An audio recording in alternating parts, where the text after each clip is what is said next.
Yeah. It's been a launch campaign. It's like, yes. Okay, so the sound's on again, is that? Yes, it's live now. So I can just mute it briefly. You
before it starts.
So welcome back, comrades, after the break, and to those who are on the link.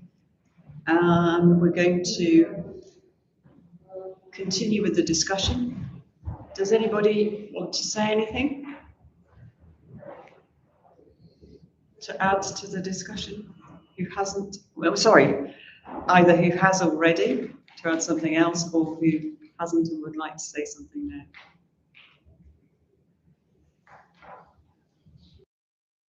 On that, in that case, I'll ask Nick to come back in for about 10 to 15 minutes. Okay. All right. Well, thank you, comrades. I enjoyed the discussion earlier on this morning. I hope the people online did as well. There's a small number of us gathered in Manchester. We're all from Manchester. And obviously getting to these meetings and watching these meetings and organising these meetings is quite difficult. So we should see this, in my opinion, as a positive start. We've got another discussion in a moment with Ed introducing the answer, hopefully, to Kat's question, which is how do we get from here to there? And I just want to come back on some of the points that were raised in the discussion. It's inevitable in a discussion, even where there's only a few contributors or participants, that it's not possible to deal with all of the issues that have been raised. Each one sentence could take up a whole meeting in terms of being discussed fully, and even that wouldn't exhaust everything that could be said about it. So I just want to concentrate on perhaps a few main points and one point perhaps that I didn't develop. First of all, I'd like to say this in terms of other Marxists, people who are in other organisations. Anybody who has withstood the onslaught on the working class and the barrage on Marxism and the attack and the retreat that socialism generally has had in society, who has stayed the course, is to be congratulated. And I think that's really important, because I consider, even though I have disagreements with people in other groups, some significant, some less so, I've got immense admiration and praise for the fact that they have stayed the course and they've tried to build their organisation. My point is that the way that that has been done, or is being done, is not necessarily, well, I don't think it is the best way. And I think that there needs to be a thorough reassessment amongst the whole of the Marxist left about how we go about making our ideas relevant. I don't think our role is to make social democratic ideas relevant. I think our role is to make communist, socialist, changing society fundamentally, those ideas, to make those relevant, to make them popular, to make them the common sense of the working class. And in my opinion, the ideas of Marxism are common sense, but they're not necessarily ideas that every worker will automatically draw from their own experience. And I think that this is something that we need to understand, that the reason that we need a party is because we need to make sure that the ideas that are necessary to change society are presented in the class and become part of the class. I think some of the Marxists in the Marxist movement think that this will be automatically achieved. I don't agree with that. I think some people can come to the conclusions, but they'll be few and far between. But the lived experience in terms of being exploited as a worker, or living in a family where you can't afford the rent, and all of the other problems of working class existence, lead workers to understand, if not coherently but intuitively, to understand the nature of exploitation. The role of the party is to try to draw all of those experiences together and present it back in a way that people could say, yes, I agree with that, I identify with that, and I think that what they're saying is the way forward. If it was automatic, that workers drew the right conclusions through their struggle, then you can't explain why people keep voting for Labour. You can't explain why working class people voted en masse for Trump in America. You can't explain why workers may be seduced by racism or anti-immigration xenophobia. You can't explain that if you're saying that simply by being a member of the working class you draw socialist conclusions. Those two ideas are incompatible. So what is it that's missing? What's missing is, in my opinion, a party with significant presence and purchase in the class that can appear as something significant, that is confident, that is bold, that is audacious, and does not hide its ideas. In the attempts to build an alternative over the last 20 or 30 years, there have been Marxists who have, in my opinion, not had the confidence in the ideas that they say they have in putting them forward. And they have hidden them or subordinated them to social democratic ideas. And if you look at any of the different attempts, whether it's Socialist Labour Party, who say that was dominated by the Stalinism of Stalin, plus social democratic politics. You could look at Socialist Alliance, which Chris mentioned, and I was in the Socialist Alliance. I was actually the chair of it at one stage.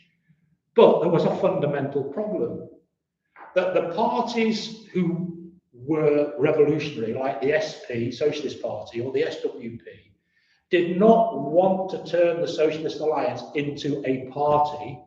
They wanted to use it as a recruitment pool for their party.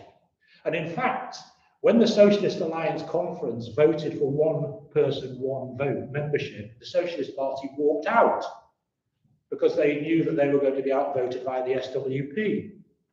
The SWP, on the other hand, when it came to 9/11 and the launching of Stop the War, instead of doing it through the Socialist Alliance, they did it in their own name and made sure that the Socialist Alliance wasn't a participant in it. So they basically put their own sectarian party building project beyond that of the Socialist Alliance. The perhaps overarching fundamental problem, in my opinion, of the Socialist Alliance was that the program that we put forward was a reformist social democratic program.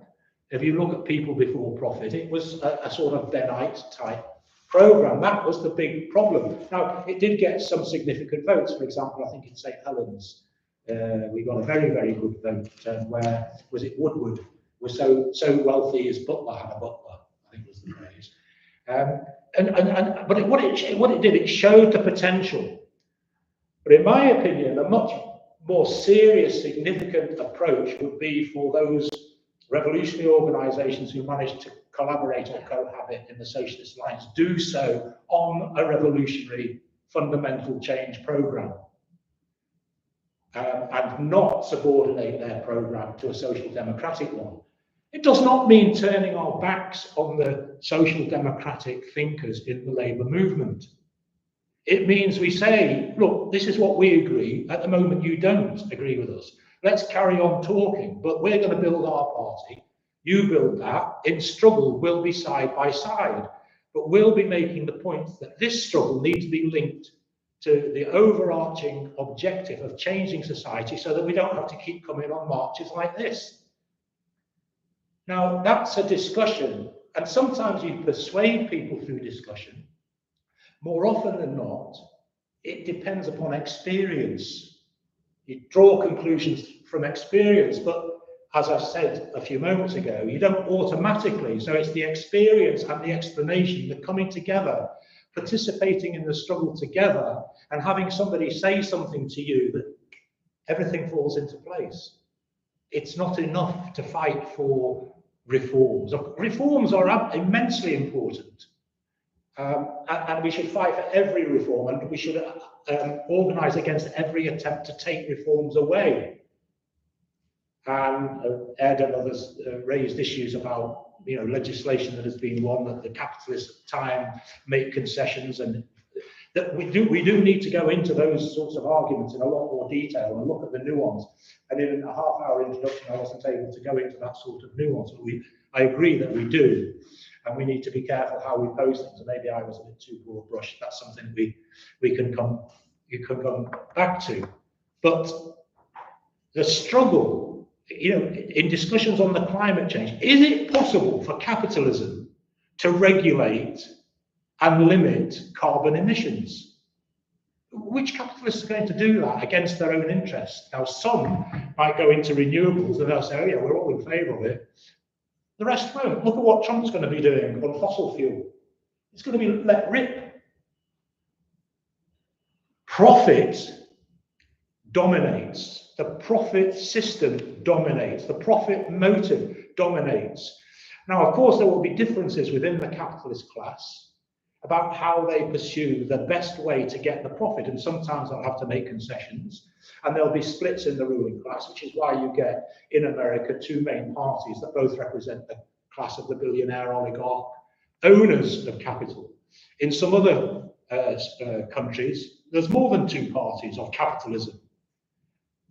Labour, in my opinion, is a party of capital. You look at what Starmer's doing, it's clear. One of the things that I think is noticeable is that many of the people that supported Corbyn think that things went wrong with the Labour Party when Corbyn lost, and that when Starmer won. I think probably a shared view here, the Labour Party has never, certainly this is my opinion, has never since its inception been a socialist party. It never has been, and it never will become a socialist party. Now that doesn't mean that it might not have been at one time or another a sensible, I'm not putting an argument, I'm just saying as a tactical question, it might have been sensible at one time or another for people with Marxist ideas to work in it to try and win people to Marxism. That's certainly why I joined under Corbyn. I think we have to say that we signally failed in respect of that. But the Labour Party is not and was not ever a socialist party. So we come back to the question of the party and go on to some of the questions that I just wanted to take up briefly. I agreed with, Chris wasn't here when Ed, I think, answered his points on Ukraine. And this is my take on it. Just because a section of the working class has a particular view does not mean that it's correct. And sometimes, as I've just explained in terms of other things, a working class on a national scale or even on a local level can draw conclusions which are actually antipathetic without them knowing it to their own well-being and their own emancipation. And to get behind the Ukrainian state, in my opinion, is incorrect. We have to find a way, I think, of speaking to Ukrainian workers, trade union members, and arguing it out about the nature of that war, that battle, which in my opinion is a war between rival capitalist states, capitalist groups, imperialist groups, I would go as far to say, including Russia. We should not take either side in that. That's perhaps a discussion that we can develop on another occasion. If we were to take the view that because a group of workers says something and therefore we need to follow it, what do we do on the question of racism or immigration controls or import controls? We have to argue, even if we're in a minority, why these ideas seem to be correct and seem to be in their interest, but they're not. So, for example, social democracy, Benism, Corbynism, would put forward this idea, I think Ed raised this idea of developing the British economy. We've got to build the British economy, like recreate the steel industry, recreate, sort of wanting to roll back globalization. It's impossible. You cannot roll back globalization. What we need to do is to socialize globalization, turn it into an international communist existence. Capitalism comes up against the national state, the barriers of the national state. It can't resolve its own contradictions. And the only way to resolve those contradictions is to actually work or move towards a society in which countries and rivalries on a national basis no longer exist. If you take Trump, you listen to his program, tariffs against everybody else, massive tariffs against China, clearly preparing for increased conflict with China. Appeal to the working class and to industrial workers, particularly on the basis of protecting American industry. Bernie Sanders in 2016, and probably still now, had exactly the same program. Basically, protect American jobs. So the idea is we protect our jobs, but in doing that, you're destroying jobs elsewhere. You're creating competition between different groups of workers across the globe. And in fact, you're probably ensuring that there'll be some sort of trade war, which will deteriorate and possibly escalate into more than that. So we have to argue patiently, sometimes as a minority, but why certain policies and programs are not in the interests of the working class. I didn't have an opportunity to talk about the state and the social democratic attitude towards the state. Obviously, in a discussion or a talk that lasts even for 30 minutes, you can't cover everything. When you put something on the website or you write something on Facebook, you can't write a book every time you comment, so some things get left out. But social democracy is defined in one way by seeing the state, the existing state, completely differently and wrongly, but differently from the way that Marxists see it. Social democrats and liberals, because in a sense social democracy is a form of liberalism, but they see the state as some sort of impartial entity that sits above society and sort of, it takes neither side, and you can look to the state to fill the gaps, and you can look to the state to do this, that, or the other. They do not understand that the state actually, in the last analysis, represents the capitalist class. It is there to protect the capitalist class and its profit system. And behind the idea of the state are the bodies of the police, the army, the prisons, the courts. We should not be looking to strengthen that state. We should not be looking to put more power into that state, because it will be used against us and the working class. We see that significantly on the question of Gaza, where the protests are being clamped down on, free speech is being clamped down on, academics are being sacked, students are being expelled from colleges, workers are being arrested on demonstrations for the most ludicrous things. That is the capitalist state using its power to clamp down on free speech, clamp down on the right to protest, clamp down on the right to organize in order to defend their system, to give them freer rein to conduct their world, to organize their wars without interference. And so we're looking at a society in which, for a short period of time, this is another discussion, a period of workers' rule, working class coming to rule in society, defeating the capitalist class. In my opinion, again, following Marx and Engels, there would be a period in which the working class would organize itself to protect what it's just won. But that state would be completely different from the existing state. Why? Well, first of all, I'm predicating this on the basis that the workers in power would expropriate the capitalist class, take over the means of production.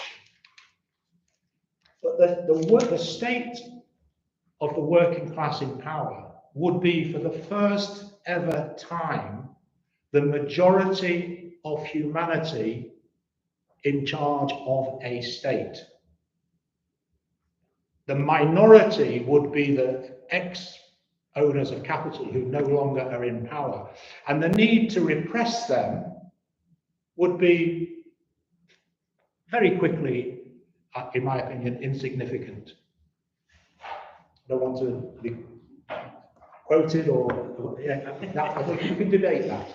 But in fact, I believe that the power of, if the working class internationally comes to power, it is so powerful that if it comes to power, it means that an immense mass of humanity has participated in that successful transformation of society, in that takeover of power. And the ability of the ruling class would be lesser as a result of doing. But put that to one side. We see a society in which the need for a repressive state disappears. To use Engels' term, it withers away. It withers away. So at the end, we're left with a stateless society, a classless society, a society without borders, a society of abundance, in my opinion, and a society in which production is planned, where everybody is looked after, everybody gets what they need. And that's the sort of society that I think is a vision for most working class people. And we need to inspire people. We cannot build a party on the basis of we're against this or we're against that. We have to give a vision of the sort of society that we want to create. Because people want to know, is another form of society possible? Is it worth me devoting my life, fighting, struggling for this new form of society? Well, it is, but it's hard work, and this is just a small step towards that. I hope that in Manchester, at least, and elsewhere, we'll be able to bring comrades from the different organisations and from new organisations and people that don't know about these sorts of discussions together to discuss how better we can take this process forward. Thank you. Thanks very much. So we're now going to start on the second session this afternoon. I'm going to hand over facilitation of this session to Nick, and Ed is going to begin. Are you going to come over here, Ed? Yeah. I'll swap places.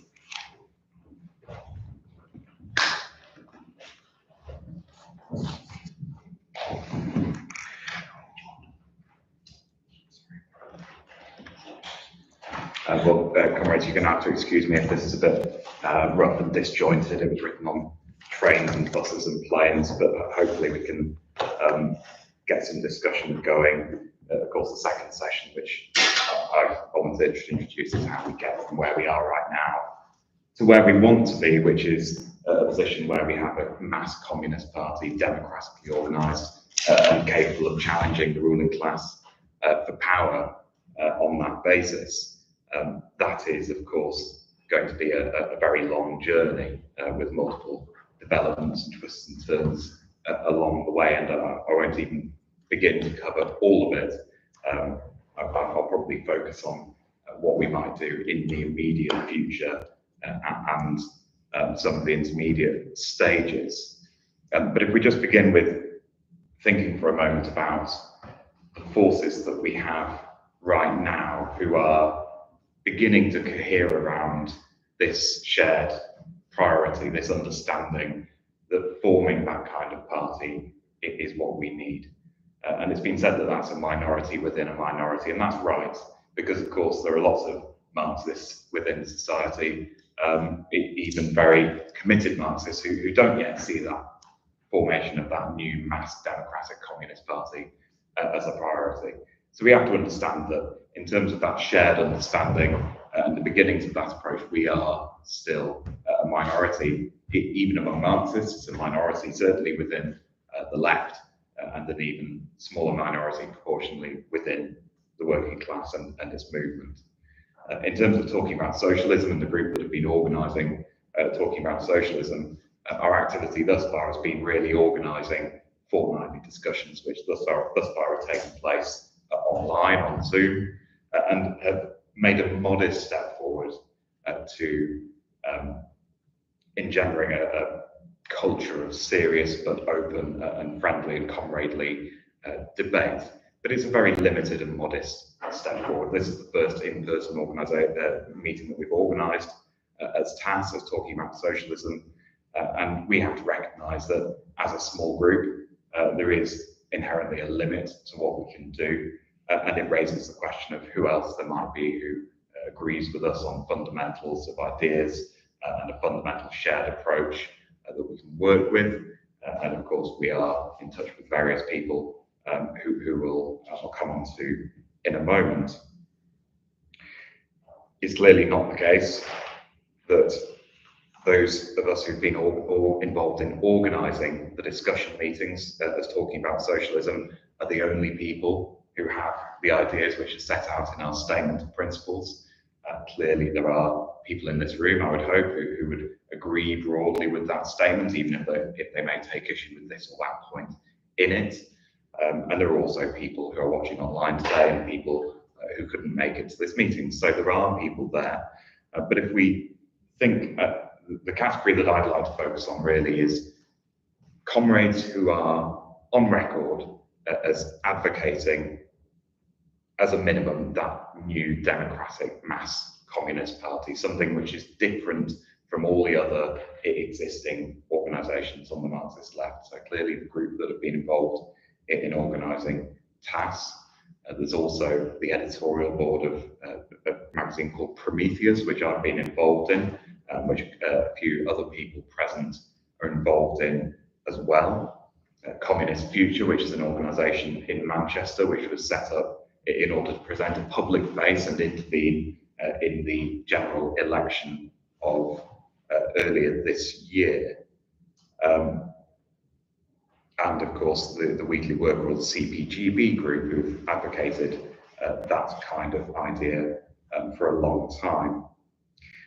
More broadly, of course, there are others out there, and I agree with what Nick said, the sentiment that he expressed, which is that anybody who's stayed the course and remained true to their principles and who hasn't sold out, who hasn't departed from the communist movement, despite the many setbacks and the defeats that we've endured, is to be congratulated. And more importantly, they are part of the solution to the problems that we face. They're not part of the problem, they're part of the solution. And so we need to think carefully about how we address people who fit into that very broad category. There are many thousands of them, certainly in this country. So if we think about the long road ahead, the long journey ahead, because clearly the journey from where we are right now, this position of real weakness and isolation, towards that mass communist party of millions, tens of millions in the UK and other comparable countries all around the world capable of challenging power. If we think about that journey, then the process taking us there is something that's going to need careful consideration. Having said that, of course, when you set out on a long journey, you can't, and it doesn't make sense to try and anticipate every step that you're going to take along the way, because things will change, the weather will change, you'll meet people along the way, you don't know the precise terrain that you're going to encounter. All of those plans could be for nothing if you were too precise in trying to anticipate exactly what's going to happen at each precise step. But equally, you can't plan a successful journey through unfamiliar and challenging territory unless you have a broad, vague idea about the milestones that you would like to reach along the way, perhaps an idea of when you'd like to reach them, how you're going to measure your progress, what you would like to do along the way, and how you are going to overcome some of the challenges that you might reasonably anticipate in getting there. You also have to go in with a certain amount of caution and preparedness, because if you're setting out on a long hike, let's say, then you set out charging off on the first morning, you tie yourself out on the first morning of the hike, you don't ration your water supply, well, you're going to very quickly run into difficulties. And it follows then, doesn't it, that it makes sense to have a vague idea of the route ahead, your itinerary, milestones, and to adopt that analogy, then we, in this long project that we have ahead of us, can and should do the same. Although we are, as I've said, not to put too fine a point on it, in a very difficult period, one in which we as communists are very far back, very isolated politically, we're not completely without resources. We have the people that we're able to find, people we've known perhaps for some length of time, but also new people who we encounter through our activity in the movement. And the people who are in attendance today demonstrates that there are people coming together around these shared ideas. And so we have a nucleus of people who are prepared to work together, I hope, on this kind of project.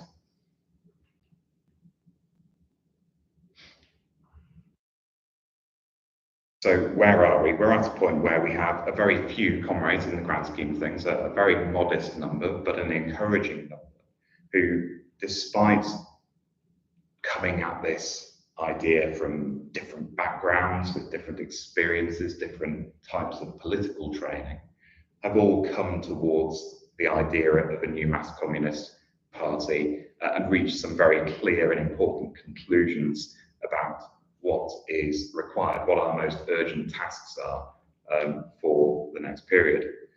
And that's the crucial starting point, isn't it? What is required?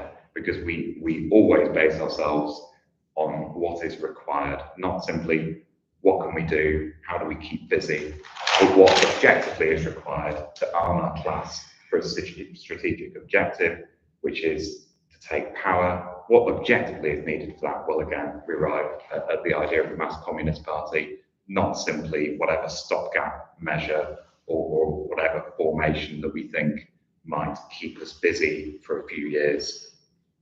So I want to sketch out, if I can, some thoughts about key milestones that we might anticipate in the project. And the most significant, of course, is the end destination, which I've spoken about already.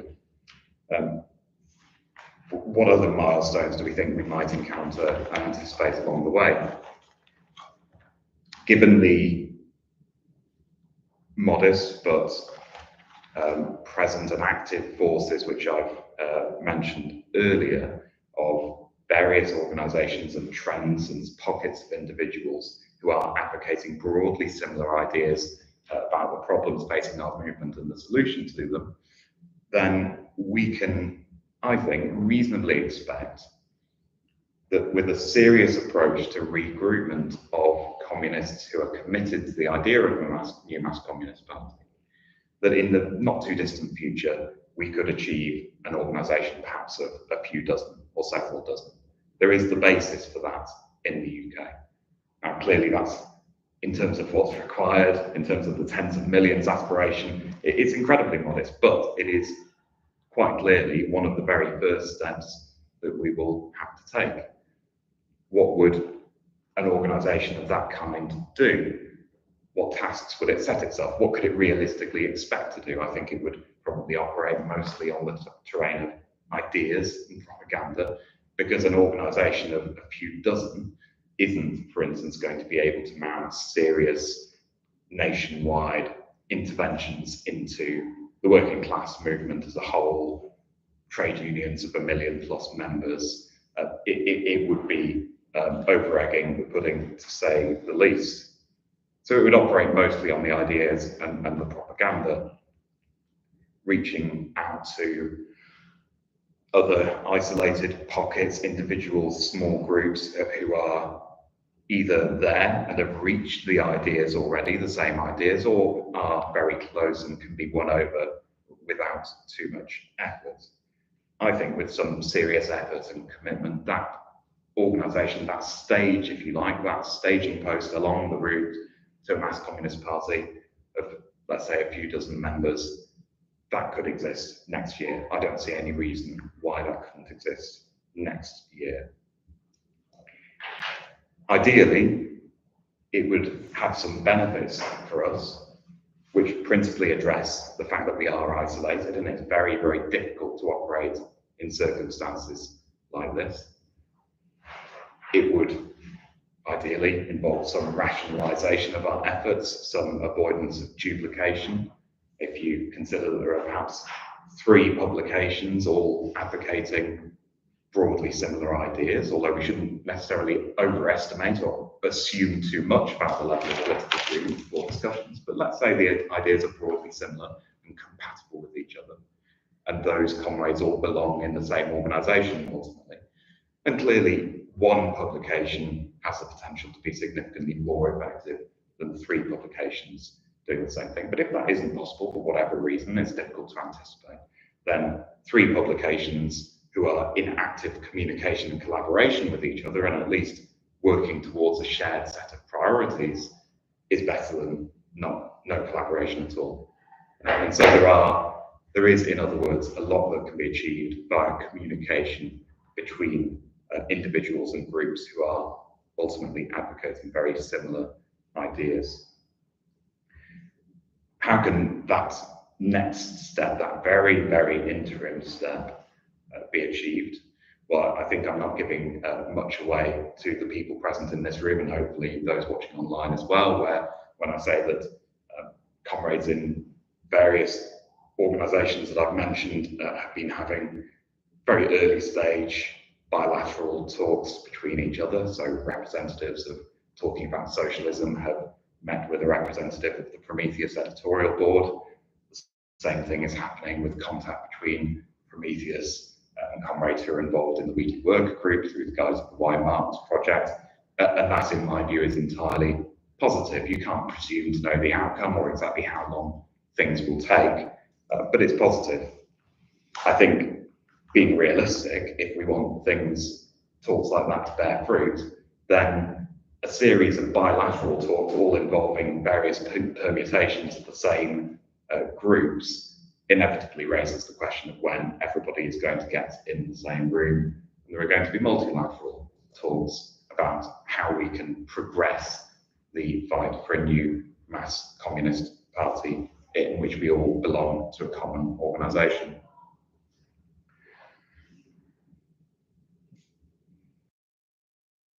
In the first instance, I think those kinds of discussions would have to establish or try to establish the level of political agreement which actually exists between comrades.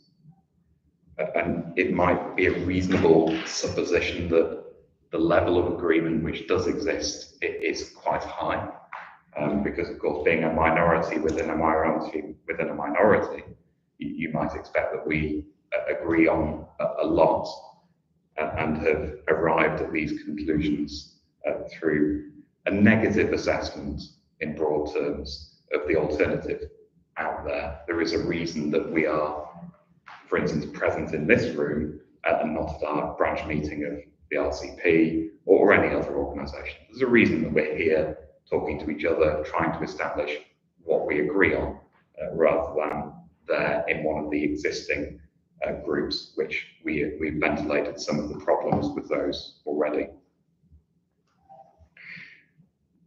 What would the tasks of that organisation be? That what I see as the next stage, going from where we are right now, which is very, very small groups, to something which represents a very limited amount of regroupment among comrades who have the highest level of agreement, to create that perhaps a few dozen strong organisation. What would the tasks be at that point? I think principally to publish and promulgate the ideas that we are uniting around. And this does a few things. It serves, first of all, to reach others to whom the ideas are already appealing and who are simply waiting to be drawn that little bit further in and convinced of certain conclusions about the left and the movement and what exactly we need to advocate. There will also be people out there who are new to the ideas, and inevitably we will reach some of those as well, although that is a lot more difficult when you're in a small organisation, because it's difficult to target who you're reaching, and it's difficult without the kind of sustained intervention in the labour movement and in other movements as well. It's difficult to bring new people in, but nonetheless there will be some, and we should try and bring them in. And finally, publishing and putting forward our ideas and putting them out there also forces us to clarify our own ideas and to refine them and to establish really if we're getting it right and putting ourselves on a firm footing, and to think carefully about the way that we're putting those ideas forward. Other tasks for that organisation, providing a pole of attraction for people who would otherwise perhaps be recruited by one of the various undemocratic sects out there, because of course that is a key problem with our movement. People are recruited into these organisations often at quite an early stage of their political education. They're then really miseducated, to put it bluntly, about various means of organising, and that is a very difficult problem to overcome. And so providing an alternative pole of attraction is important. And then finally, to the very limited extent possible, I think an organisation, even at a very early stage with very small numbers, should consider taking on whatever public-facing functions that we would expect the future mass communist party to take on. And so I have in mind, for instance, things like standing in election campaigns, the sorts of big tasks that you would expect that it would be absurd if a party of tens of millions didn't do. We should constantly keep under review whether there are any tactics of that kind, which despite our small numbers, it makes sense to pursue because of the advantages that it may bring in terms of recruitment, and which can be done in a way which doesn't leave people demoralised. And although there were quite considerable difficulties in doing it, that was part of the motivation behind Communist Future's intervention into the election campaign. Despite very small numbers, it was thought that it would be a positive step forward to organise in a way which was in advance of where we were at that present moment. There's nothing wrong with being ambitious in my view, although of course you need to be very aware of the significant risks involved.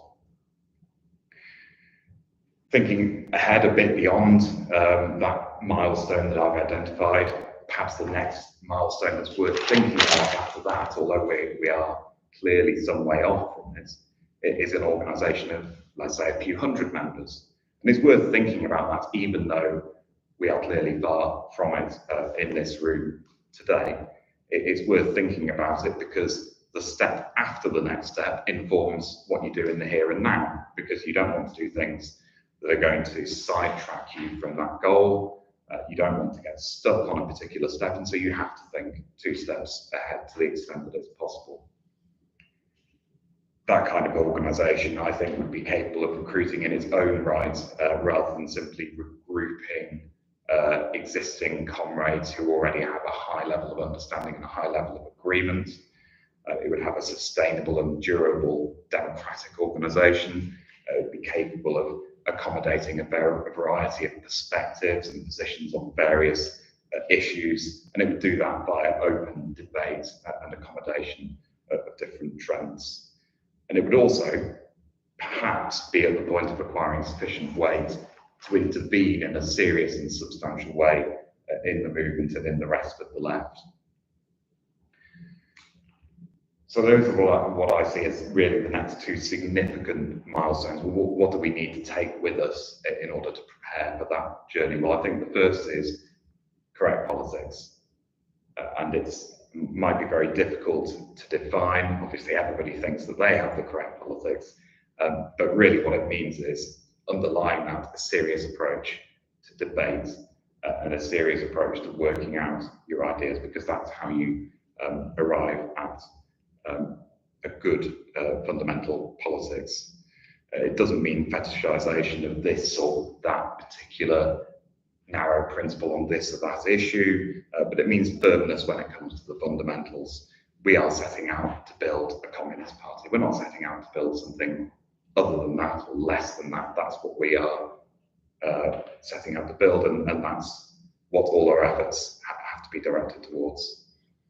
Second thing is openness. An organisation of any more than a few dozen will have to obviously include people who are not necessarily personal friends of yours or mine, and that's entirely positive, but it brings with it new challenges. We have to be prepared to work with people who we don't get on with, perhaps we actively dislike them on a personal level. That will certainly be the case if we have an organisation capable of organising the majority in society and leading into power. We have to be prepared for that, and we have to approach it with the seriousness that requires at this stage. Experience and common sense, and being prepared to deploy them where necessary if we encounter a situation where we know that because of our own experience or because of the history that we've learned that a particular course is going to lead us down one valley, then we need to be prepared to say so, and we need to be prepared to argue that openly. And finally, one of the most important, really, democracy, a commitment to democracy and guarding against bureaucratisation. Because even an organisation which is on paper committed to some of the best ideas imaginable about the emancipation of all humanity, it is going to founder on the rocks, and many of them have foundered on the rocks if they are not organised democratically. We want the working class to seize control and act as what they are, what we are, the majority in society, with the right and obligation to rule, and that is not going to happen. That is completely incompatible with an approach to organising which doesn't include democracy.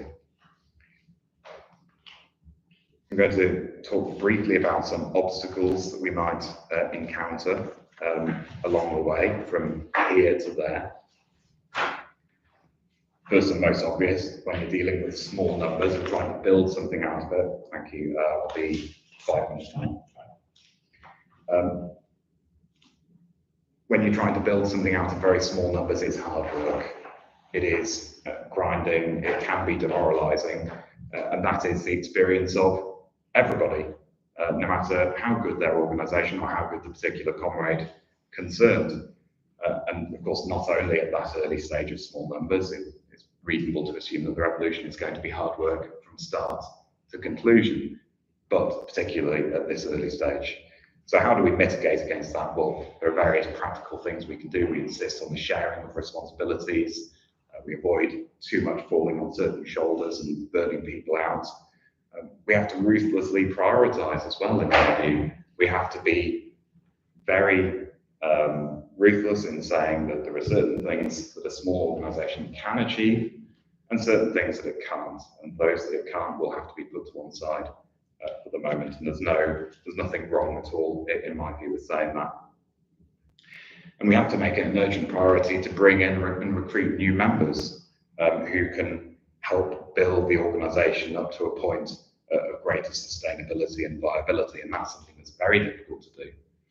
It's a very difficult proposition in many people's minds to recruit somebody into what is a small organisation, even compared to the existing far left Marxist organisations, which are themselves quite small compared to the working class movement as a whole. We're even smaller than that. It can feel like a hard sell, but we need to get better at it.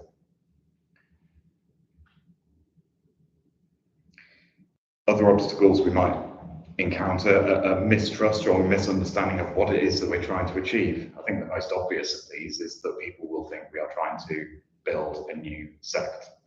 We need to first of all think very carefully about why that's not the case. In real terms, in practical terms, what we are doing differently that makes what we are trying to build not a sect. And then, of course, how we convey that in a way, make that argument in a way that makes sense. Disagreements, there are going to be plenty of those disagreements, fallouts, which will arise out of the unfamiliarity of being in a new organisation, comrades working together who haven't previously. I think the main way to guard against this is by making time to discuss politics and dealing with disagreements rather than avoiding them. Now, it's really hard to underestimate. It's hard to we shouldn't underestimate the importance of this. And then one of the principal reasons really is a practical one, which is that when you are trying to sustain a public-facing organisation of some kind, let's say a magazine, let's say a small organisation, let's say a discussion forum, you're doing it with limited numbers of people organising. Of course, it's a lot of effort. All of us work. We all have jobs, we all have other commitments, we have personal lives that we'd like to make some time for occasionally if we can. And what happens, of course, is that the time that you devote to keeping that project going all too often ends up being devoted to the business meeting, what's the next meeting on, have we got a speaker, have we booked a room, have we taken the minutes of the meeting, and so on and so on. What gets lost, what falls by the wayside all too easily, it is a real commitment to rigorously and regularly discussing the politics of what's going on and what the organisation is doing. And that can lead you, I'm sure it's clear, into real difficulties if you're not careful. One challenge which is perhaps somewhat uncertain at the moment is that we can anticipate there will be a launch of some new reformist or broad left formation or party in this country. That is going to pose a serious challenge for us as a very small group of people advocating a completely different sort of party, because many of the people who we would hope to win over to our politics and hope to draw into our project quite broadly defined, may, at this point in time, be attracted to the idea of a broad left party of some kind.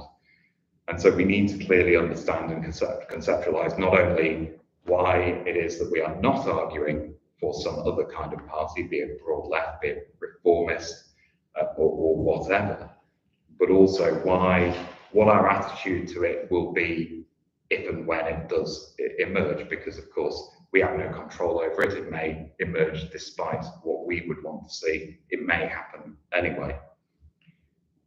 So we have to think about some key questions, don't we? We have to say, well, do we agree or disagree that if it does emerge, if there is a new left party formed with or without Corbyn at its head, do we think that that would be a partial step forwards in terms of achieving our goals and the working class movement getting to where it needs to be?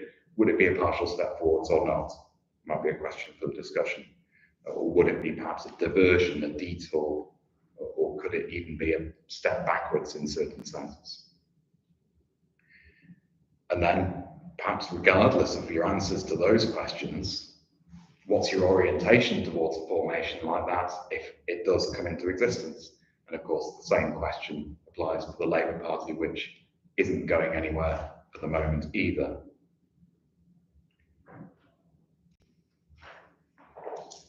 And finally, a key obstacle, a key difficulty that we can anticipate in this slow, tentative process of recruitment that I think is on the way is how we're going to deal with certain disagreements which may emerge, some which may appear to be of quite a fundamental nature. For instance, on the question of war and imperialism, there are going to be serious disagreements on that subject based on what we see various trends on the left saying at this point in time.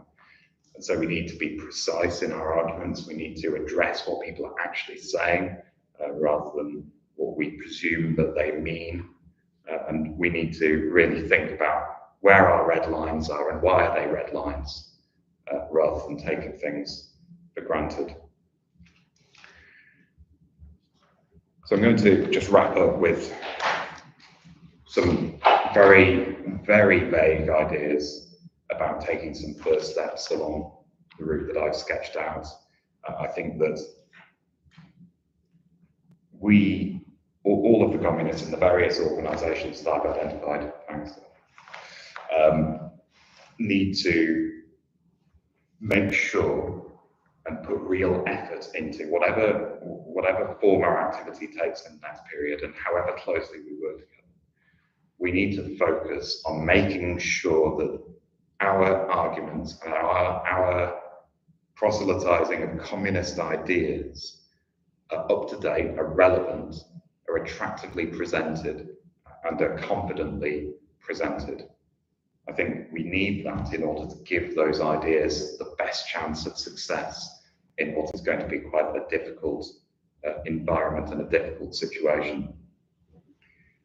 I think part of what we need to do has to involve calling on the existing left who, if we're serious when we say that, or I should say, that they are part of the solution, can be part of the solution rather than part of the problem, then part of what we do has to involve reaching out to them, calling on them, both members and leaders, to discuss the key question which we say is facing us and the rest of the left, the need for a new mass communist party.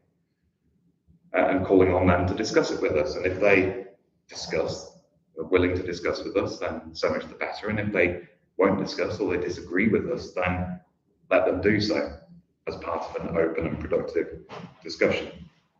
And finally, the thing that perhaps we have the most control over is we should aim to convene talks of all the various groups and trends which are settled on that and in agreement, it appears, on that question of the new mass communist party, a democratic communist party, to convene talks, all of those, and to put those talks in the not too distant future on a serious practical footing with a commitment to shared work and potential unity once that can be worked out, the specifics of this, and shared work, common work, based on the maximum principled agreement possible. That's it. Thanks.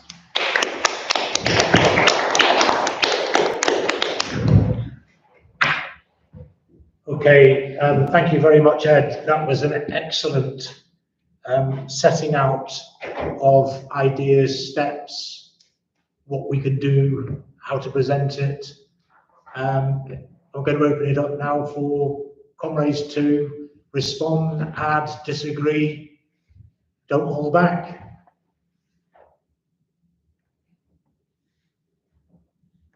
I'm just going to throw one question that's already appeared online. That's from Richard Harris. How can we know what, quote, level of agreement exists, end quote, until we have sketched out what our programme might look like? A minimum programme in length, not in reformist demands. So we'll just throw that into the discussion. So Vic, I see you. Yeah, great. Yeah, shall I come in? Yeah. Yeah. Great. Can I put the camera on you? Let me do that. Are you there? Maybe not. That's it. Yeah, thanks. Just on that question, now I would agree that a mass communist party should be based around the unity of a programme, a minimum maximum programme. That would be democratically developed in a way that reflects the democratic nature of that organisation. And just on Ed's contribution there, and I agreed with lots of it, and with his end proposal around the need for talks between the existing left, and particularly around shared commitment to work together, because I think that's important in terms of building good faith, particularly amongst the rank and file of those existing groups. Considering our numbers and resources of those of us on the British Marxist movement, I think it's just politically unserious to say that you should not seek to unite the Marxist left in this country, to unite the thousands of those who call ourselves Marxists in the country. The idea that we should not do that is just unserious. The idea we should appeal directly to the masses, and out of that you would build a mass communist party that we have not seen in this country for many decades. Again, it's just unserious. So just to return to Ed's point on shared commitment, off work, I think that's important. Like I said, building that good faith between Marxists, between those of us who are in different organisations and outside organisation as well, building a culture where polemicising, debating, arguing is actively encouraged, where factions are actively encouraged, because that's how we all learn politically, and that's how an organisation develops rather than splitting. And I think that is incredibly important for an organisation to do. And a commitment to political education and to thrash out these questions of what is a party, what's a party for. I see it as an organisation where shared activity happens, but at the same time it's challenging the power of the capitalist state and seeking for the working class to take power. So over the last few months, there's been a series of events in London at Pelican House called Party Time. Now I think it's with an outreach for those of us who are seeking to build a mass communist party to do something similar in the Northwest. So I think that's something we should aim to do. Now, Ed said that left regroupment is going to happen. That alignment of the left, particularly post-election, is happening. So we need to be ready with our ideas. And whether that's politically intervening in a formation, we've got to consider what our orientation is on those questions as well. I just thought my final point is, I was part of a group called Strike Manchester, which ran for a few years in the city, and we use that as a space to bring together communists and socialists across the city, inside and outside organisation. That was overwhelmingly a positive experience.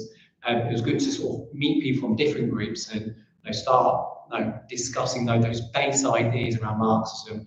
But however, where it failed was that it was just not connected to a wider political project. And that's the piece missing, isn't it? The need for a mass communist party. It's not just enough on its own to have meetings, it's got to be connected to that long-term communist organisation that challenges the capitalist state. Thanks, Vic. Thanks very much.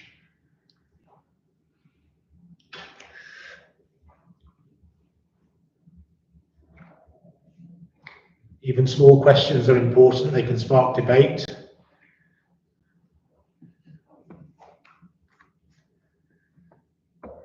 What do people think about Ed's setting out the stages and the process?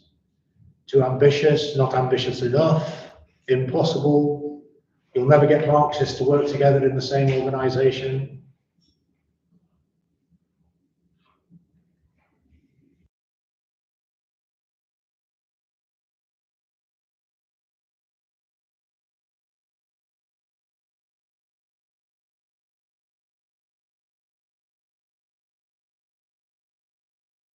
Kat? Yeah, I'm not really got much to say. Sorry, I'm just kind of mulling on because it was really good thinking. I really appreciate it. It's obviously just a lot to think about, isn't it? I mean, I agree with the stages that you set out. Like it kind of reflects to a degree what the CPGB outlined in sort of like mid-90s. The idea of how regrouping would happen would be this kind of Ollie might disagree with him.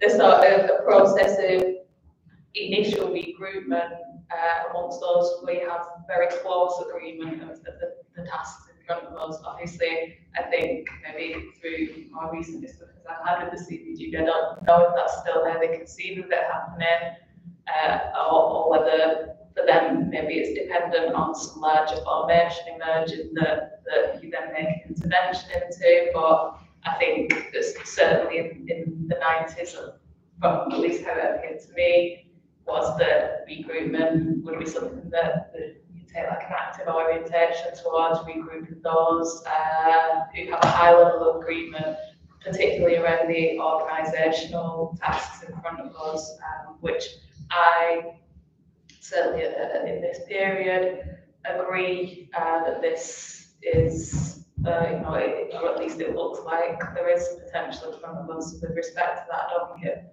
will be an easy process for many of the reasons that you outlined, many of the challenges that you outlined. I think it's something that we can do, but obviously we just have to be prepared for the challenges that will come with that. I guess whether or not it looks exactly like that, as you said, it depends on how things develop. I mean, I know, for example, you know, obviously a lot of us are not, who share this project, are not in organisations. Some are in organisations like TAS or the CPGB, but then there are others, for example, those in RS21, who are within a larger organisation where they're able to kind of organise and argue for their politics. And I suppose I don't know how that fits into that process, because those, from my perspective, those comrades are doing excellent work in what they're doing. And I guess, you know, maybe it doesn't look like a linear process. Maybe it's going to be a continued process of recruitment as things develop. But certainly, I suppose, as you outlined, convening talks between those who agree on the need for a mass communist party organised on a democratic basis. Convening those talks doesn't necessarily result in everybody involved in them immediately fusing into an organisation, but it certainly lays the basis to begin common discussion, common work, begin to clarify and thrash out some of those political differences, and that, you know, that is, you know, at least from my perspective, quite clearly a positive step forward to where we need to be going, and what might result from that, not necessarily going to be clear cut, but it still absolutely would be a positive step forward. Yeah, I don't have a massive amount to say about it. I took a lot of notes and I'll think over it, but yeah, I really appreciate it. Thank you. Thanks, Kat. I've got another point here from Richard. The focus on the existing fourth international influence left will be a barrier. The SP, brackets, clue is the name, close brackets, and the SWP think they are the party. We'd have to have made great independent progress first, and then he's posted a second thing, but I think there's a limitation on the number of characters in a comment on YouTube chat. We'd have to have made great independent progress first before they'd even notice us. They don't talk to Weekly Worker and had no real contact with the original CPGB. Just, again, so it's good to get the chat from people who are watching the discussion outside.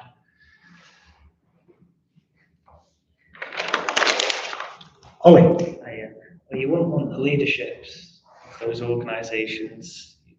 So the leaderships of those organisations aren't particularly interested in talking at the moment. That's sort of by what you would expect, isn't it? So it's about it, and I don't think it would even be as simple as just, you know, whittling away from those sects and establish fourth international left, I think he said.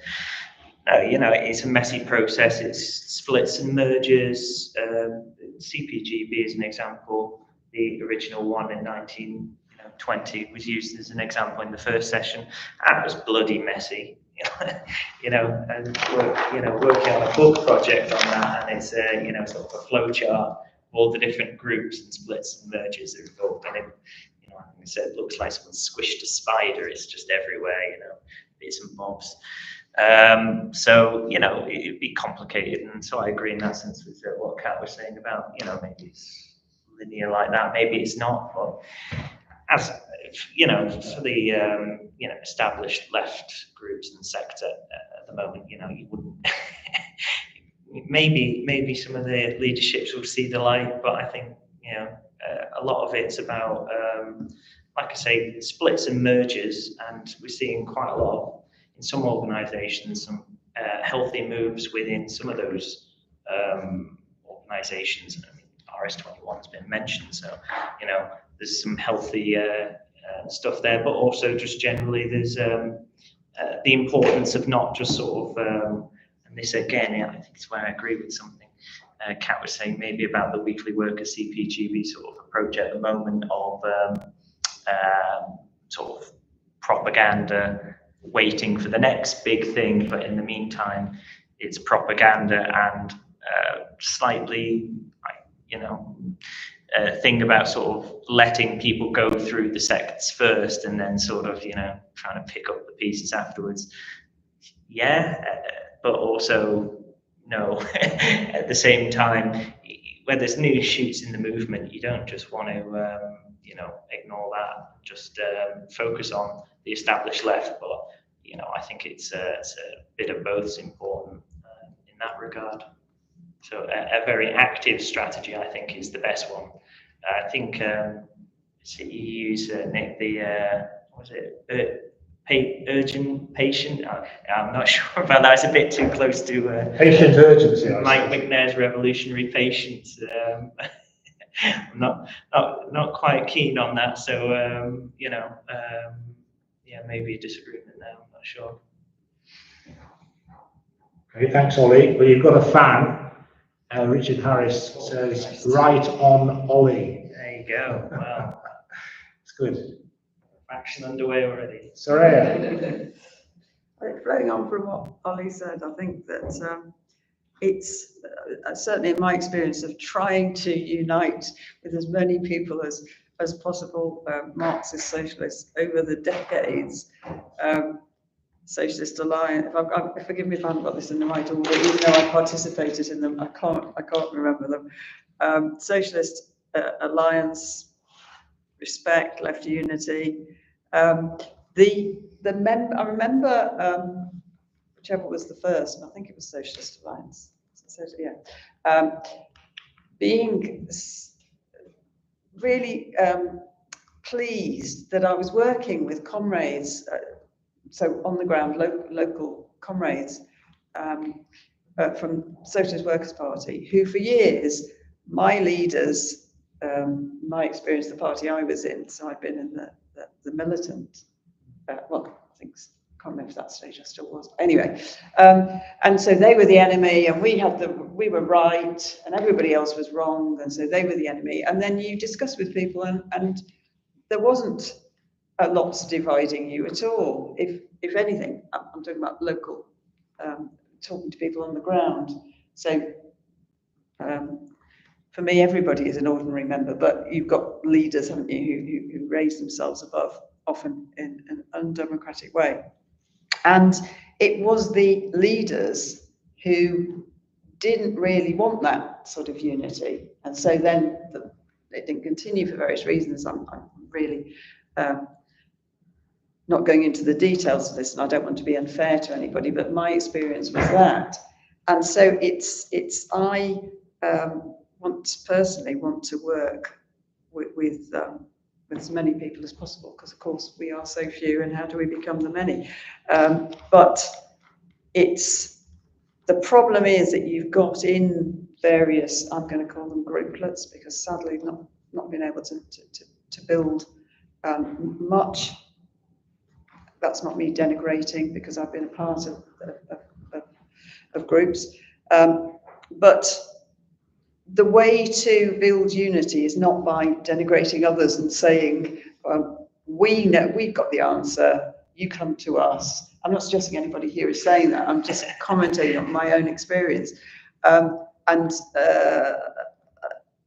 that's the problem, isn't it? If you've got leaders, I think the only thing you can do is discuss in a comradely way with the members, and not how. I mean, the problem you've got, and I think probably, well, I'm picking out one in particular of the groups, but in particular my limited experience with the CPGB, they've got very little, but they talk as if anybody else is really stupid, and I don't think you're going to win anybody. Firstly, I don't have that attitude, probably because I couldn't possibly judge anybody else to be really stupid. But because if people haven't reached the conclusions you have, and you think you're right about those conclusions, then my view is you try and persuade people in a comradely way. You don't tell them they're stupid or they don't understand anything, and you better just listen to what I've got to say. And so that's, I think it's trying to bridge in terms of steps of getting together. Then I hope that if it's done in a comradely way and no sort of superiority from any particular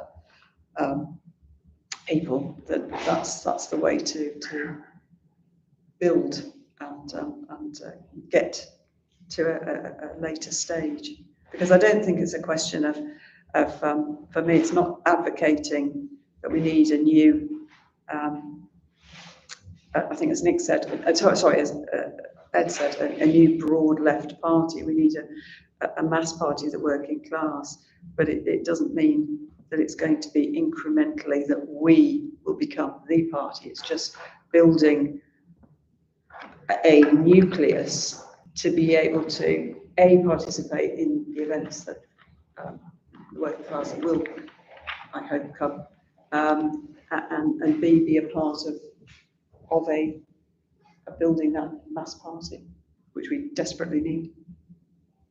Thanks, Soraya. Chris, just 1 second. Do you mind me putting this on you? No. I forgot to say masks. There we go. We're in the right place, right? Yeah.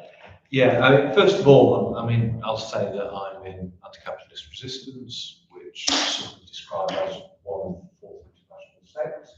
And I think the use of sect is interesting because, of course, everybody uses it about all the other groups. So, by majority of them, we're all in sect, even though we might not accept that ours is. No, it is funny how often that word comes up, and it was funny here, I guess, from this afternoon. One thing, just the very start of your contribution reminded me, because I say this endlessly to my comrades. Before the Socialist Alliance, there was the network of Socialist Alliances. And everybody's knocked that out of the history book, so it never gets analysed. But what it actually was a series of small localised socialist groups who had come into existence up and down England. I think there was a sort of linked organisation. There was a linked organisation in Wales called Ligon. And there was also the organisation that eventually became the Scottish Socialist Party, right, in Scotland. But the distinctive thing about that was that it was all these groups of people and all sorts, and every group in every town was different. So the Greater Manchester Socialist Alliance came about because a number of people had gone to look at the Socialist Labour Party and realised that was absolutely going to be awful, which is exactly what happened to the Scottish Socialist movement, the subsequent beginning of the Scottish Socialist Party. There was little groups like the Leicester Radical Alliance and the Preston Radical Alliance. And then there was the Coventry Socialist Alliance, which was built around Nellist's expulsion from the Labour Party. And then there was one in Kent that was really bizarre. They had a Socialist Labour Party meeting, which the people in the meeting rejected during the Socialist Labour Party, but thought working together would be really good. And so what you actually had was a whole string of towns right across Britain, in fact, if you included Cornwall and the Scottish Socialism, who were all looking around for something that was broader, inclusive, and whatever. It came a cropper, which is where most people's history normally begins with the Socialist Alliance, because in fact it became really obvious, except in Scotland, from very early on, that we had to put a lot of effort into getting the SWP involved, and we all knew that was probably also a death knell simultaneously. There was almost overt discussions. We realised we'd gone as far as we got with this network of socialist alliances, and it was the next steps. Didn't work out in the way that has been described, and it was to do with the SWP. Now, just to go back to the SWP again, in the mid-70s, the International Marxist Group, which I was in at that time, tried to argue for a merger with the Socialist Workers' Party. It was after IS, the Socialist Workers' Party. And parts of that were really, really positive, because effectively we split what you jargon middle cadre on that question. The leadership of the SWP was totally hostile. The rank and file kind of almost didn't know what was going on. But in fact, the branch leaderships and people like that were really, really quite interesting. They were fairly evenly split as far as we could tell. But of course, the national leadership could use just paying members, who weren't particularly well organised, to vote it down when it came to their Congress. So I say that to sort of highlight how difficult that kind of things can be, though Congress have talked about it. I mean, I like Ed's introduction loads, because not quite as schematized as you did it. I mean, this is a conversation that I feel I'm involved in every week inside my organisation. What's the next step? Who do we want to be converted? You know, and I think, you know, the things that you're posing are absolutely dead right, because like I said, that's the kind of thing going on with us. I think they are highlighting the difficulties. One difficulty I talk about from my experience, and it's something that my history of Fourth International groups, the International Marxist group, through to anti-capitalist resistance, has always struggled with the fact we've always been so rooted in the actual struggles that the comrades are doing, be it trade union, be it women's liberation, be it whatever it's been over the decades, that we've actually always underdone the party building. You know, that is an overt self-criticism that we have of ourselves, because it's really hard to get that balance right, because you get comrades join the organisation because they really like the overall ideas, but they're really active in this campaign or this trade union or whatever it is. And I think we would agree that we've never got it right in terms of that balance, and we've underdone the party building jargon that we should do it. One last comment, which is on factions. I think they threw this in.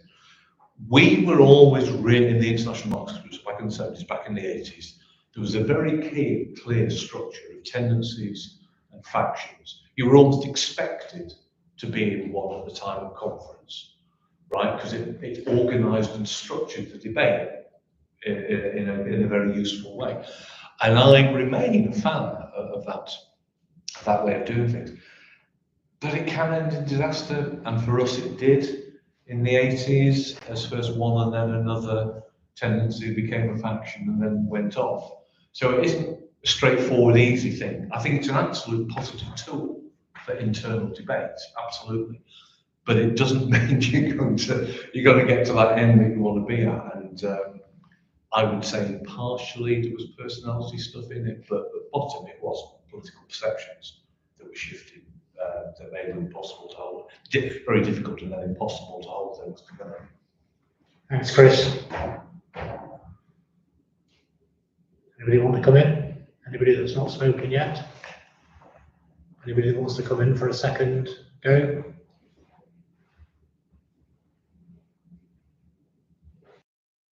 Okay, I'm going to call myself in if I may.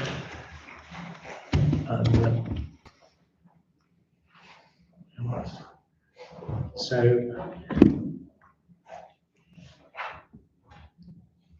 in terms of Ed's introduction, I thought it was excellent. As I said, when I opened the discussion, very well laid out, very clear.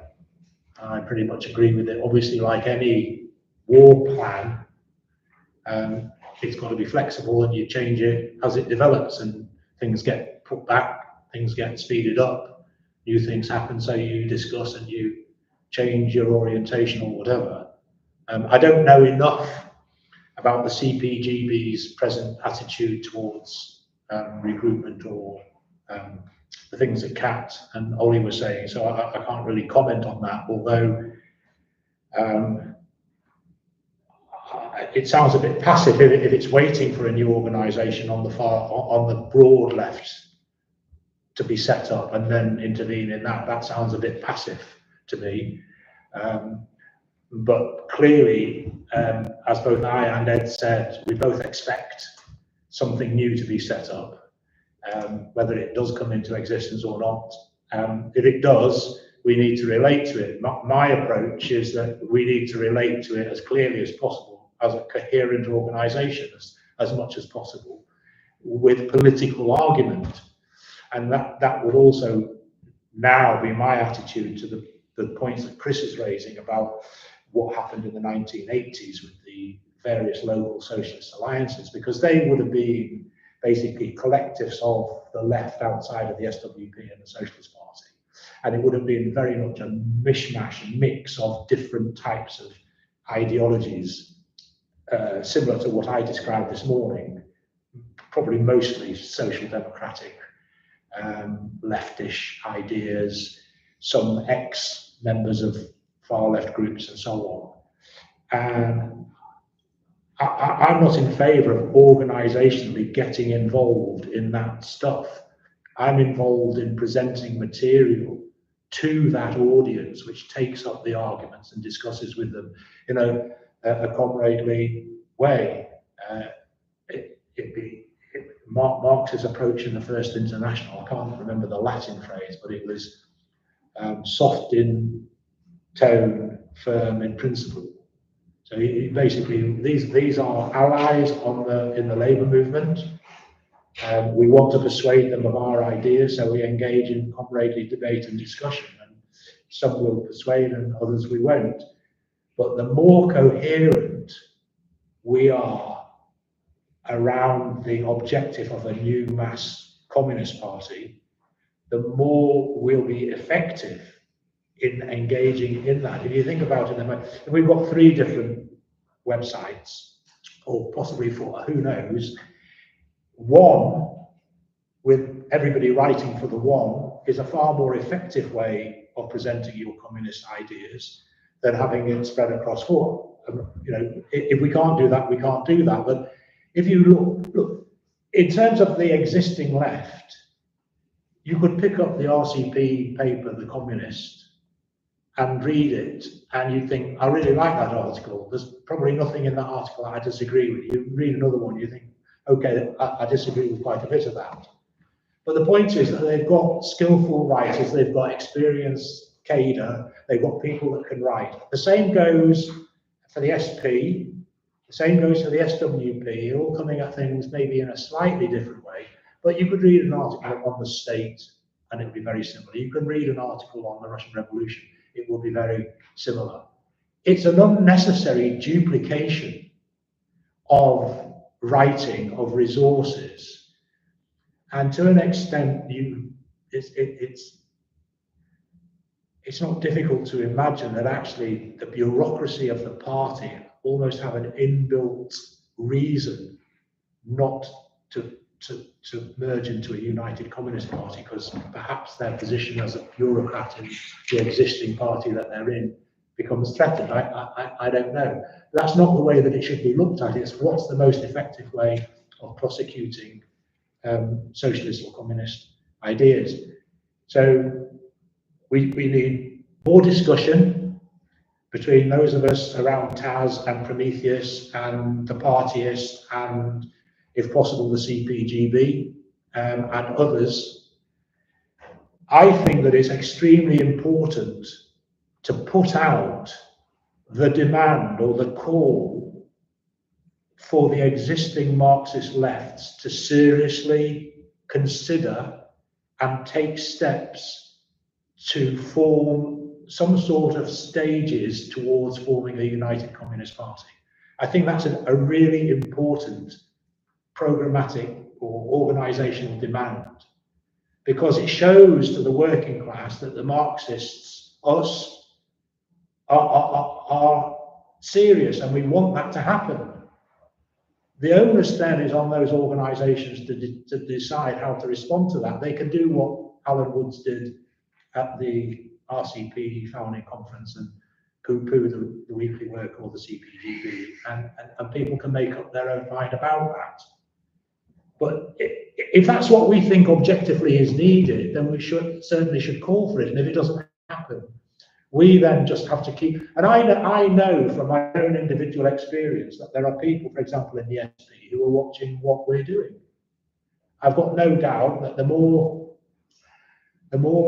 we write and the more that we put up our videos and the more we show the discussion of a serious nature, even though there's a few of us, it will attract, it will interest.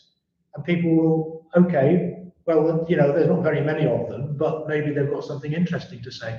And maybe they'll start raising ideas within those organizations. And, don't they have a point? What is the difference between us and the SWP?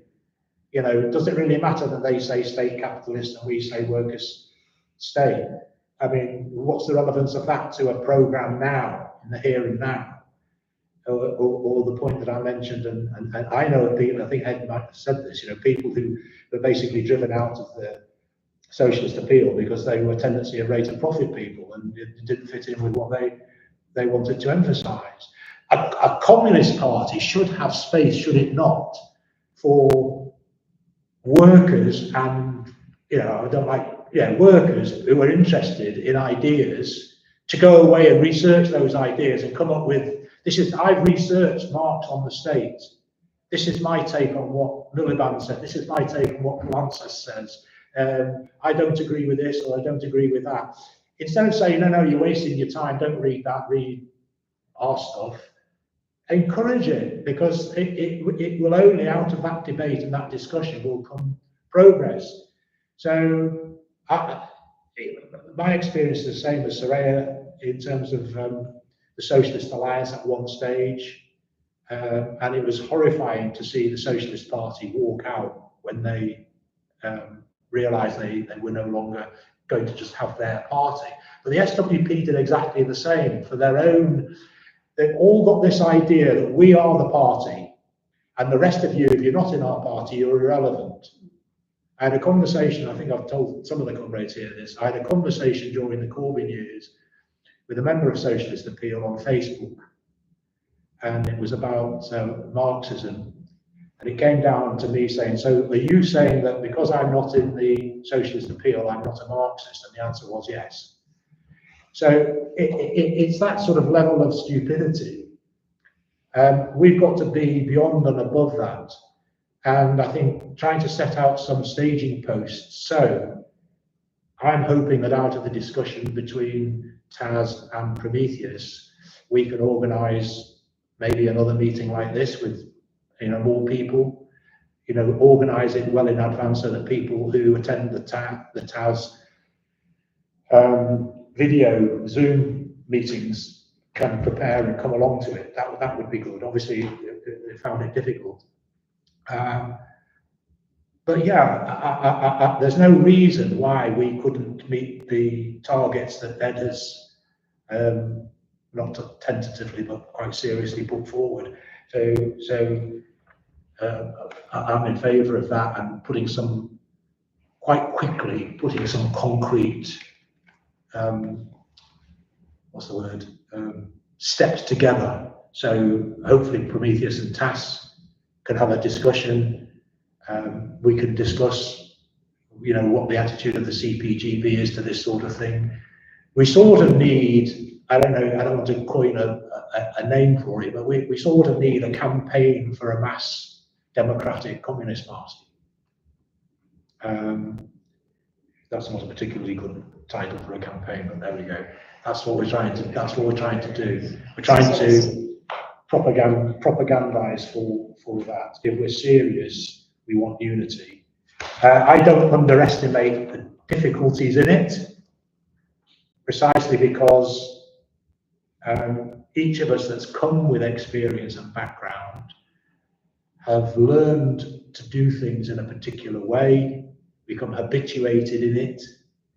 Sometimes those habits are great with somebody whose habits are different, but actually not incompatible with Marxism, and they may irritate, but we have to overcome the things that are irrelevant or secondary and concentrate on the things that are important.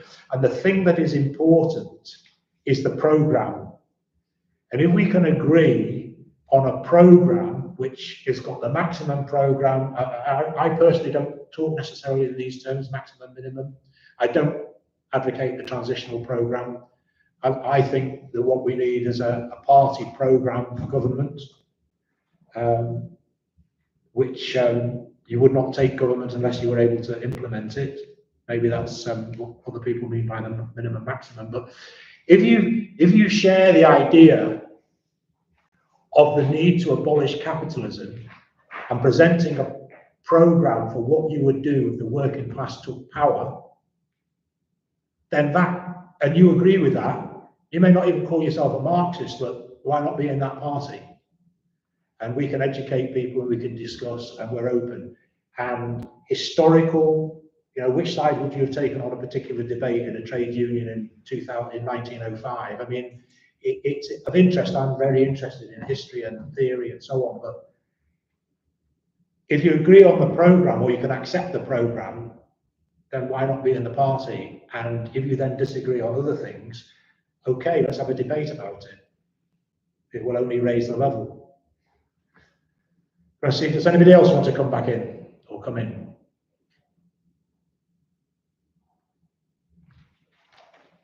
Okay, unless there's any. Alistair, sorry. Just hang on 1 second, Alistair. It's fine, I don't need it to make a big comment. It's just like, I've heard for decades now people saying about how we need to have democratic organisation, organisation. What's always lacking in this conversation is like, what does it actually look like? How does this actually function? What are the pitfalls of the past? How do you learn to correct them? Because any organisation only exists at a certain point in time. And at any point in time, there'll be different tendencies and problems in the movement, class, everywhere else. So organisations will democratic in a different kind of way. But what would this democratic organisation look like?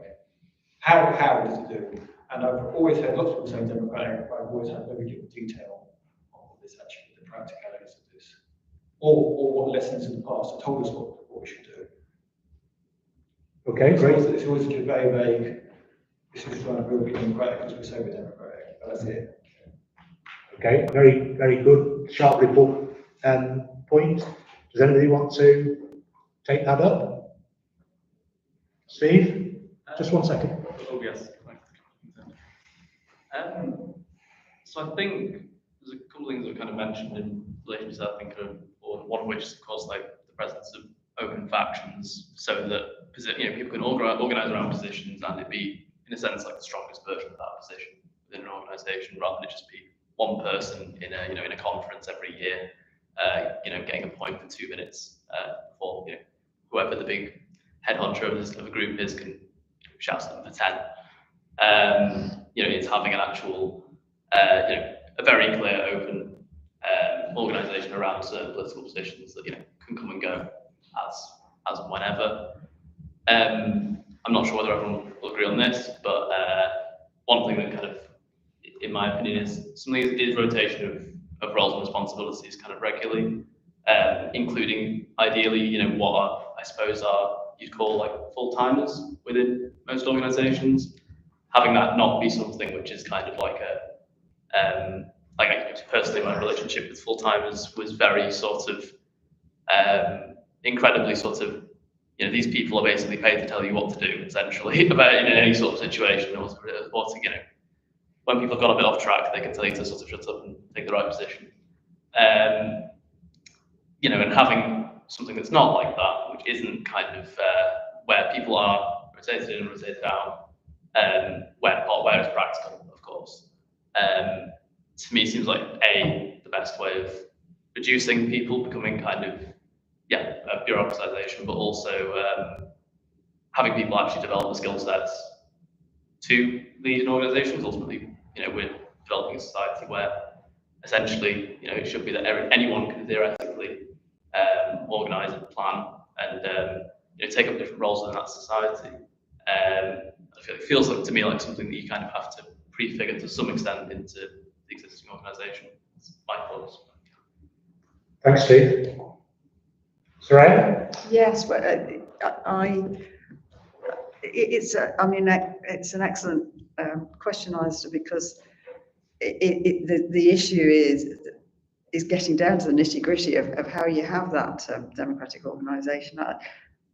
My thought, rotation of roles, including people who work full-time, because the problem from the past, isn't it, is that you get people who get a role, they might be very good at it, but then they're always in that role, and the excuse is, it's because they're good at it.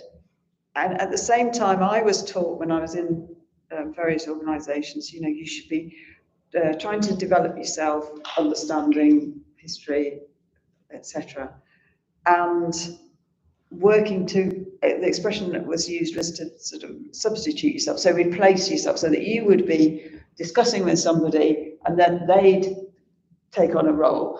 And I believed that, but in practice, it didn't happen because people were in these permanent positions, and you had, and you still have, as far as I know, people who've, I don't know, Peter Taff in the Socialist Party is still the General Secretary. Yeah, Anna Sell. Okay, so took over after, what was it, 40 years? 50 years. 50 years. And that is just absurd. I don't care how good anybody is. It's what happens then is you get somebody, it shouldn't be, oh, well, somebody's great that they're good at the job, so now we'll get somebody else who's good at it. And if you have that right of recall, whatever we want to call it, that you're not sort of putting people in positions and then they stay in the positions. Because otherwise, I think it doesn't really matter how sincere they are or how good they are, but there then becomes a certain sort of raising of that person above the other members. And almost I've seen a reverence towards them, and that's not what they're there for. They're there because they're a representative in a particular moment, in a particular situation. But everybody, the whole point about representation is that it's a practical thing, isn't it? You don't have a room full of all the members, you have some of them, but that should not always be the same people. I don't know if that makes sense, but it's just in terms of avoiding that control, because then people want to keep that position, they want to keep that esteem maybe that they get. Maybe it's correct that they've earned it. Maybe it's not correct, I don't know, but it shouldn't be that people are in positions for decades. Maybe that ties in with what I was saying earlier about the reluctance of people to fuse their organisations because they lose their positions. I don't know. Richard Harris, good old Richard, keep them coming. He says, as Saray was speaking, 100% on rotation of roles. The Athenian democracy used lots and worked. We must not allow bureaucracy to form. He's then followed it up with another comment. The Roman Republic had cursus honorum, consul for a year, then you're out. Great stuff, exclamation mark, doubled. Okay, anybody else? Nick?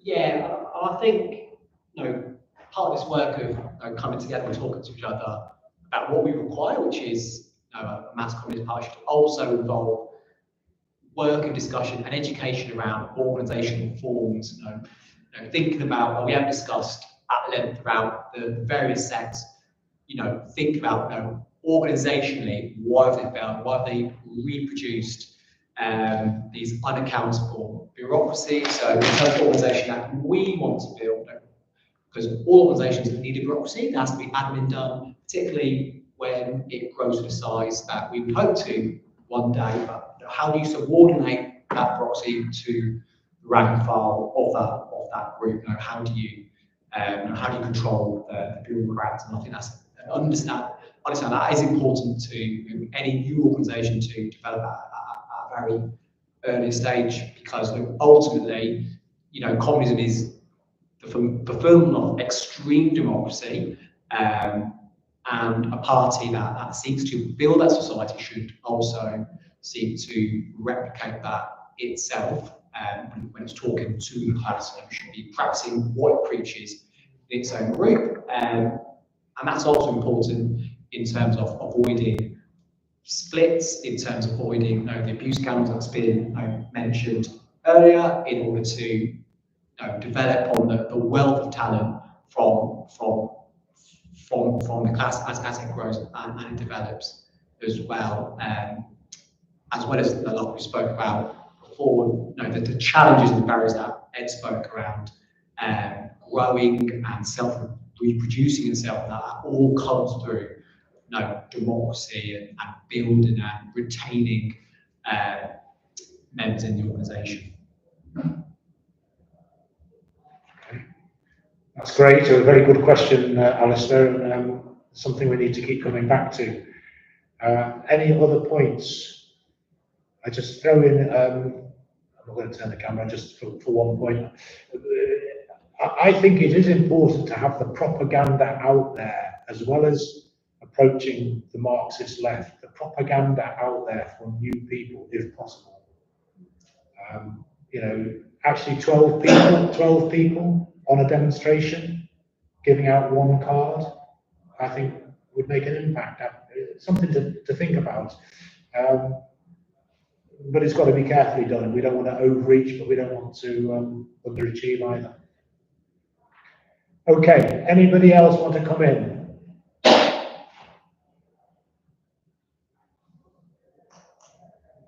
Okay, so Richard just said 100% agree. The agree slipped out. Okay, thanks, Richard. I'm going to invite Ed to come back. Can you come back here, please, Sure. so that we can film you? And so we just need to tip this.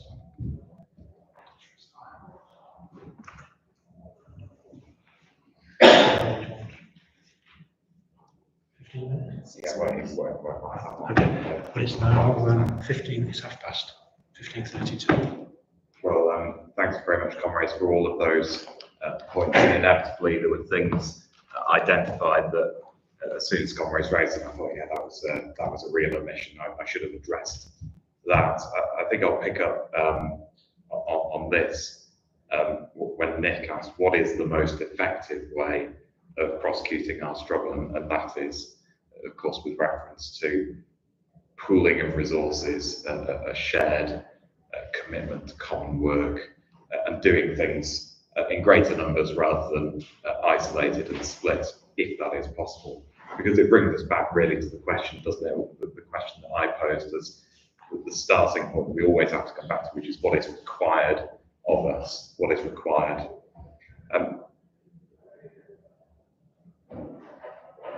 The campaign, the struggle for a new mass communist party, although in my introduction I focused heavily on regroupment and the possibility of different groups and trends coming together, it is not all about that, of course. There's a lot more to it than that, but clearly with the state of where we are right now, the fact that we are so split into very small groups and even individuals just on their own for want of something worthwhile to get involved in, means that inevitably we end up discussing unity quite a bit. But it's very difficult to do.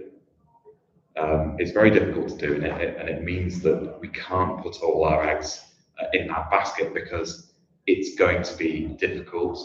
There are going to be things that go wrong. There are going to be misunderstandings. And one example that came to mind, I mentioned earlier in the discussion, Communist Future, which was really it arose out of a shared commitment by a very small group of comrades here in Manchester. We'd known each other for a long time. We'd worked together in various projects, and we decided to see what we could do on a practical level with something bold and ambitious, and we decided to run an election campaign. Of course, I'm more than aware that many people might disagree with that as a project. It wasn't a unity project, but we did set out with the starting point, the assumption, one of our starting points was that we were advocates of communist unity, so communists coming together as communists and arguing for communism, not something less than that, no fudging of our politics. I was tasked with drafting a mission statement of sorts for Communist Future. It's a very brief document, one side of A4. And in one of the points I said, we think that there is no principled reason why communists should not be united in a single organisation. The tasks of rebuilding our movement and winning over a majority in society require us to do whatever we can to break out of our isolation and to be serious about unity in doing so. I thought that was perhaps quite a firm, but hopefully uncontroversial statement of what we need to do and how we need to approach it. I was surprised when a very dear comrade of mine, I won't name, but took me up on it and took issue with it, and said effectively that they felt that they were being accused of being unprincipled if they didn't want to get involved with the election campaign. And I think there are really two conclusions to draw from that, two conclusions which I've drawn. One is the conclusion that I drew at the time, which is, well, look, if you can tell me a principled reason why you don't think that communists in this country and all other countries should be in a single united democratic party, then say so, and maybe I'll change my mind. But the other conclusion, of course, is that I had said one thing which I thought would be interpreted in a helpful, positive way, and it was interpreted in a completely different, negative way by someone who actually I respect as a comrade and who approaches things in a serious way and with the best of intentions and lots of good faith.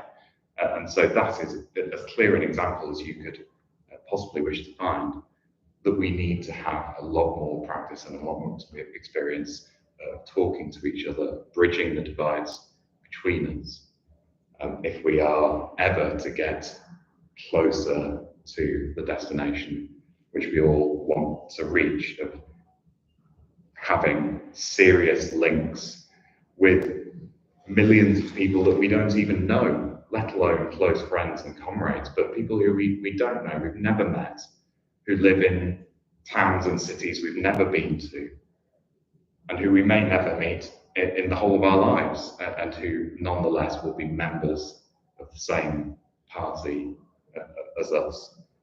There needs to be something linking us together beyond the familiar personal ties, the narrow experiences, the experience of huddling together for warmth in a period of defeat for the left. There needs to be something much greater than that. Chris raised a really important and really helpful point, where he said everyone, thanks Nick, everyone calls everyone else sects. All the groups say that the other groups are the sects. And I think, in a sense, I agree, because I'd go one step further. I don't want to overdo it, but I'd go one step further. I'd say that any organisation, even that with the best programme, the best ideas, can end up becoming a sect, or may never reach a stage where it breaks out of being a sect. And you have to judge it by what it does, principally, what the organisation does, how it relates to those that it agrees with on paper, but also those that it disagrees with, and how it conducts itself internally and externally. But the best indicator of when an organisation starts its life is probably going to be whether it has a perspective of overcoming, of superseding the sects, whether it has a perspective that something different is required. Because I think if you start with that kernel of an idea that what we've had so far, for all that people have valiantly kept the torch of Marxism lit, and they should be commended for doing so, the kind of Marxist organisations that we've had up to this point have not been fit for purpose. They haven't done what we would like them to do, and they're not what we should try and build or rebuild in the next period. It comes down to the question of democracy, ultimately a significant part of it, because it was entirely right of Alice as the question, well, what does it actually mean to build a democratic organisation? Is an organisation democratic simply because it calls itself democratic? Well, I'm sure that citizens of the Democratic People's Republic of Korea would not think that their state is especially democratic simply because it has democracy in the name. And so it's right to judge things on their merits by what they do, by deeds, not words. For me, I think it comes down to, with the sort of organisation that we're trying to build at the moment, it comes down to the primacy of politics. Because without open discussion, without every member of an organisation being equipped, being encouraged to take part in a discussion and to resolve political differences as equals, and being given the time and the space and the education and everything that's required in order to do so, there will always be those who are better in a position to put forward their ideas, and it becomes reduced to a question of those who are liked or in favour rather than out of favour.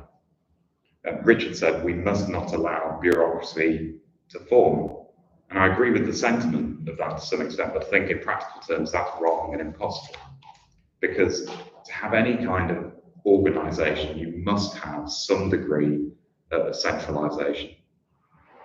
To have a party, you must have people who are given the time and the resources to get certain tasks done. Certain tasks inevitably, inherently cannot be achieved simply by being shared out among every single member. There is inescapably always going to be some bureaucracy. The question is not whether you have bureaucracy or you don't have it, but when it inevitably arises, what are you going to do about it? How are you going to counteract it? How are you going to make sure that the prevailing tenor of your organisation is democratic rather than bureaucratic? How are you going to achieve those things? These are all things which are difficult to have the answers to in advance, but will have to be worked out and should be addressed seriously. So I'm going to conclude there. It's been a really interesting discussion. I'd echo the suggestion that there should be future meetings, perhaps under the joint auspices of TAS and other organisations with whom we're in contact, because it is really clear that there is the potential there, in my view, for a united organisation. Even if that takes time to emerge, a united organisation of communists, even if it takes time to get to that, what I described as the first step, then there is clearly the basis on the way there for discussion, for resolving disagreements, for overcoming issues standing in the way of such an organisation, which may include past grievances, past difficulties of working together. Let's not shy away from that. There is the potential there to achieve all of these things.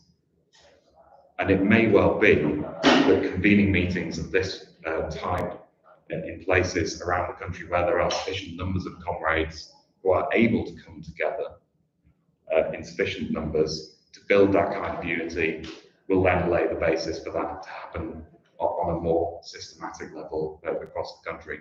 I think that would be an entirely positive step forward. There is all kinds of other important work that is taking us towards the future mass communist party that we need, that I don't have time to go into during this talk, but I think in terms of the tasks that we can set ourselves in the context in which we're in, divided between various small organisations and none, that's got to be a key priority for us. So I'll leave it there.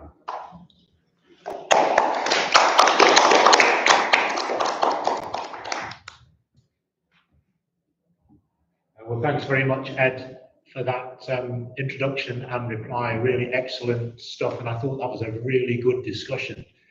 And I think, my own take on today's meeting is that although it's small in number, it's been very, very positive, because it's brought together people from different organisations and perhaps from none, who didn't really know one another perhaps before. So that's a step forward, and I think we've outlined clearly what our objective is in calling the meeting. And I think there's, from my reading anyway, I hope I don't overstate this, there's agreement that we should continue this process of discussing, and further meetings, whether in Manchester or elsewhere, or online, or a combination of all three, would be very, very positive. I'm not at all disappointed or alarmed at the fact there's only a few of us here.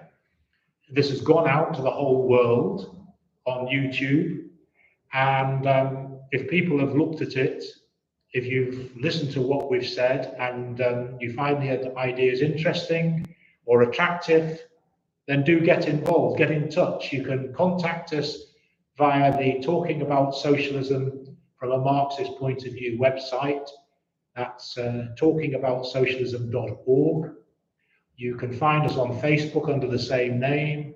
You can find us on the YouTube channel, well, you obviously have because you're watching this. Again, press the subscribe button. If you want to find out more, there's an About section on the website which you can fill in a form. That goes to info@talkingabout.socialism.org. We'd love to hear from you. Any comments, disagreements, points that we've missed, points that you think that we should be talking about, ways that we could improve our publicity, our ideas, our presentation, please do get in touch, and we'd love to see you at one of our future Zoom meetings. They happen every fortnight on a Monday evening between 7:30 and 9. We'll advertise the next meeting once we've agreed a date, and hopefully we'll have a few more people here and a few more people watching on Zoom. Thanks very much for attending, and thanks very much for watching. Let's build this party. Thanks very much. Bye-bye.